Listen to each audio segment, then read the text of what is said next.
The Radio Forest Podcast. Hello, Colin. How are you? Hi, how you doing? Doing great. Guess where I am? I'm in Boise, Idaho. The zombies have a connection to Boise.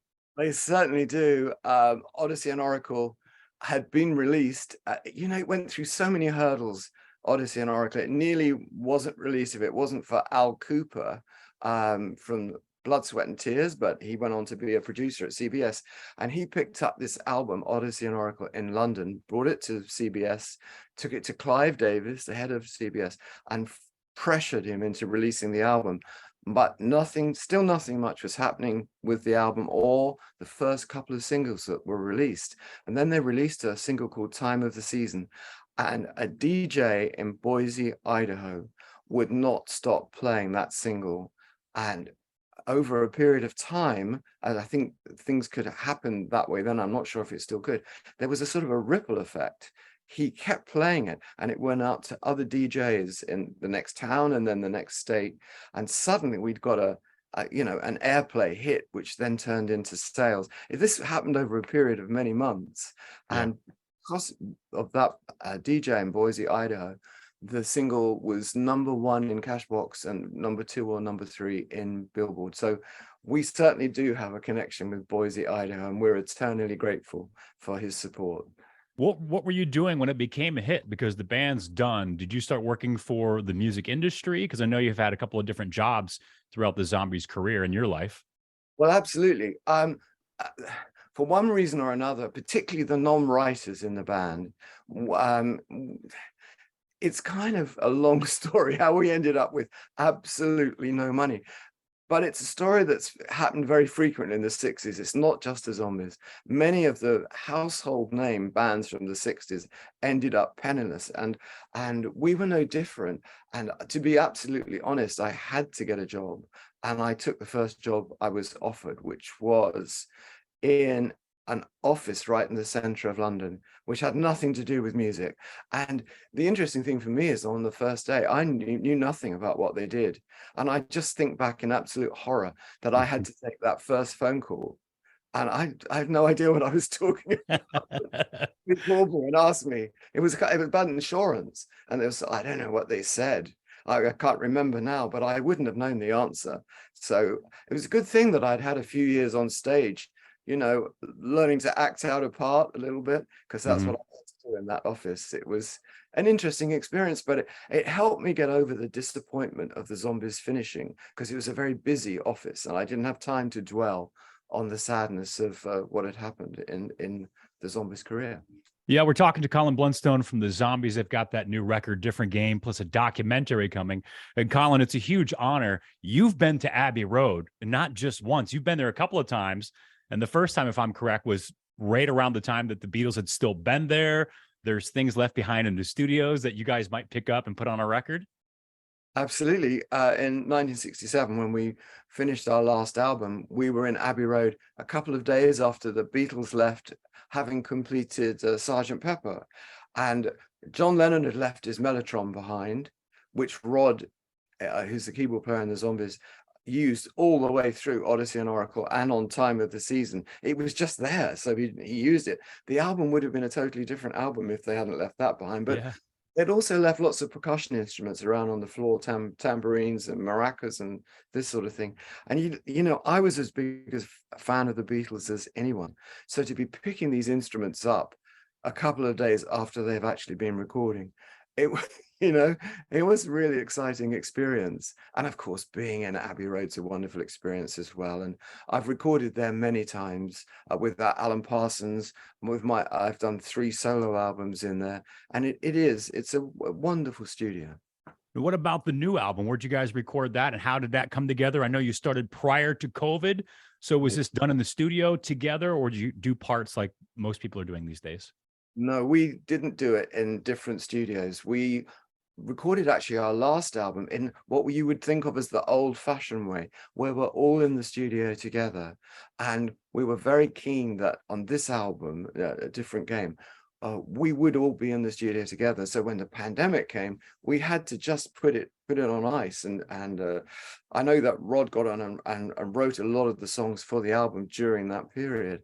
Yeah, we just had to wait until it was safe to travel again, particularly because our new bass player is Danish, and he had to come from Copenhagen.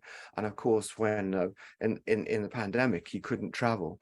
We all got together at Rod Argent's studio, which is southwest of London, about 2 hours southwest of London.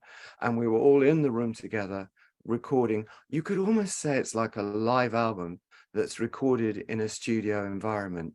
So all of the music was recorded live, and the vocals too. The vocals are recorded live. I think maybe some of the solos and all of the vocal harmonies will have been recorded separately, but we just find there's an energy in the studio when we're all together, and you play in a slightly different way. If the band's responding to me singing, I'm responding to them playing, it is just a different environment. Now, did you ever have a chance to talk to Tom Petty? He was the biggest fan of the Zombies. He talked about you guys all the time. Did you ever bump into him or have a chance to sit down with him? Absolutely. He came to many of our gigs. And when we were in Los Angeles once, he had a radio program of his own, which he recorded in his studio at home. And Rod and I went and spent the afternoon with him in his studio, in his house, in Malibu, actually. And it was a wonderful experience. He's a lovely guy, really, really smashing bloke. And of course, a great musician. Yeah. One more person I want to know if you've run into or talked to. What about the guys from ZZ Top? Did you ever talk to them about how, hey, you guys aren't the Zombies, we're the Zombies? And can you kind of tell that story quickly for people that might not know? Okay, well, when the Zombies had their last hit time of the season, there was no band. So it created a bit of a vacuum, and the music business hates a vacuum. So they like to fill it. So there were three bands going around saying that they were the Zombies. And in one of these bands, there were a couple of guys that went on to be ZZ Top that were in this band. Yeah. And listen, I just say good luck, because we weren't using the name. And I want to see musicians employed, and so good luck if they could get some dates out of being the Zombies. I don't have a problem with that. And you also, I know you guys were pretty big Elvis fans, and I know you got to go to Graceland, but the King wasn't there, but you still got to kind of hang around his house and look at a couple of things. We absolutely did. We never quite, because we were talking to a DJ, and it's very strange. At the end of the interview, he said, "Hey, shall we go and hang out with Elvis for a bit?" And I thought we might have heard what he said wrong, but he didn't have any security around him at that time. This DJ took us to Graceland, and we just opened those big gates and walked up to the front door. And we knocked on the front door, and we're not absolutely sure if it was his father. Vernon, I think, was his father, wasn't it, or his uncle who was there at the time. But an older gentleman said, such a shame. Elvis is filming in Hawaii. He would have loved to have met you, but as he's not here, guys, if you just want to have a look around and just hang out, then that's fine. They were extremely friendly and welcoming. And yeah, I mean, I would have liked to have met Elvis, but just in itself, just wandering around Graceland was a great experience. And I was just so amazed how easy it was to knock on his front door. That would never happen today. That's amazing. I know. We literally just walked up the drive, knocked on the door, and were welcomed. Yeah, and reportedly your music on Elvis's jukebox. So at some point he's having a couple of drinks in his house by himself, listening to the Zombies, probably. That's awesome.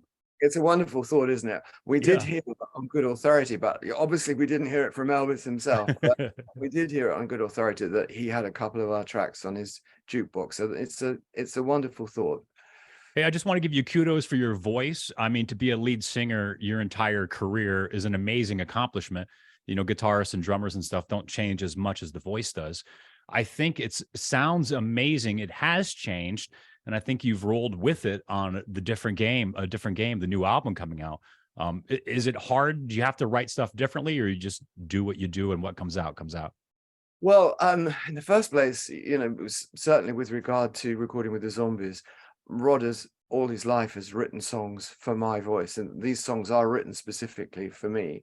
And he would often say he learned to writing for my voice, and it's true of me. I learned to sing professionally, singing to Rod's songs. So there is a real connection with us there. We've spent a lifetime working together. But I think as you get older, you do have to protect your voice a little bit. When you're in your teens and your 20s, you can probably just sing with the voice that you were given. As you get older, well, what Rod and I did, we studied with a singing coach, and we just learned a little bit of singing technique.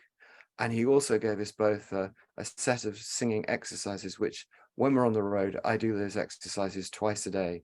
So I do half an hour before sound check and half an hour before the show. So before you would see me in a concert, I will have been doing singing exercises for an hour. And that helps to keep my voice strong and helps to keep my voice fairly accurate. So it's so important. As you get older, as you rightly said, your voice does change.